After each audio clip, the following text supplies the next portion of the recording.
As I watched the trailer of Project Eve for the first time back in 2021, I instantly knew I loved the design of Eve. Eve's design may be an exaggerated female aesthetic, but it's this paired with the technological skin suit, extra long ponytail, and futuristic scarf that really caught my attention. Regardless of the costume Eve wears in the trailers, she always looks super cool and distinctive from other video game characters.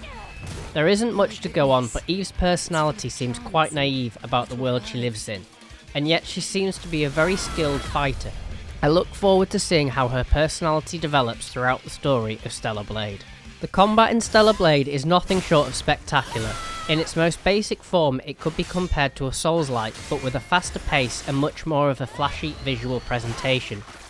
Eve has a light and heavy attack, block, dodge and parry, along with special abilities which you unlock as the game progresses.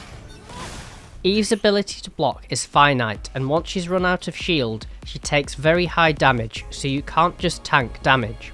Eve is highly agile, which enables Stellar Blade's combat to be much faster than any Souls game I've personally played.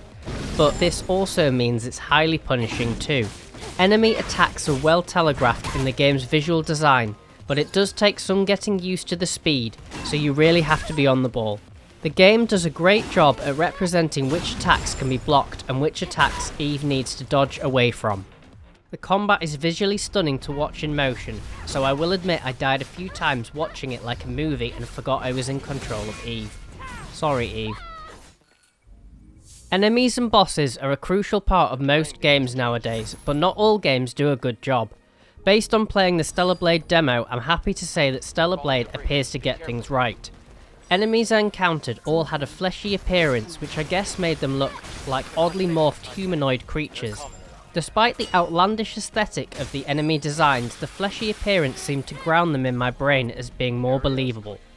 I noticed that the visuals also play a large part in the enemy's moveset. For instance, one enemy has a large shield-like arm, which does exactly that in combat, or the Stalker boss whose chainsaw head is absolutely lethal. The two boss fights in the demo have a steep learning curve. I initially got destroyed a lot of times until I began to pick up the enemy's patterns and weaknesses.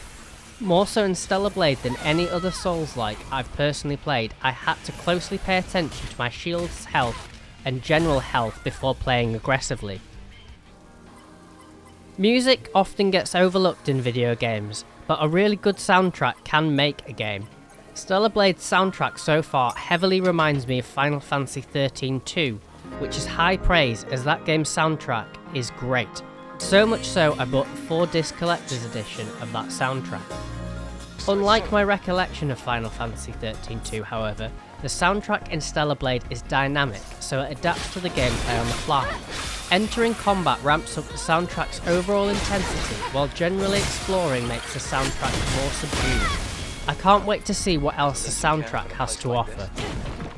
The sheer amount of beautiful locations to explore and discover in the trailers for Stellar Blade is staggering. Speaking of exploring, expect a Metroidvania-style world, or as I'd prefer to call it, a looping world by which you progress through areas, passing locked areas which then provide shortcuts as you reach checkpoints within that environment later on. The demo featured unlockable chests which required Eve to find passwords from collectibles, which encouraged uncovering each area's secrets, and this is exactly what I intend to do when I get my hands on the full game. Let me know in the comments if you're planning to check out the game, and I hope you enjoy it if you do.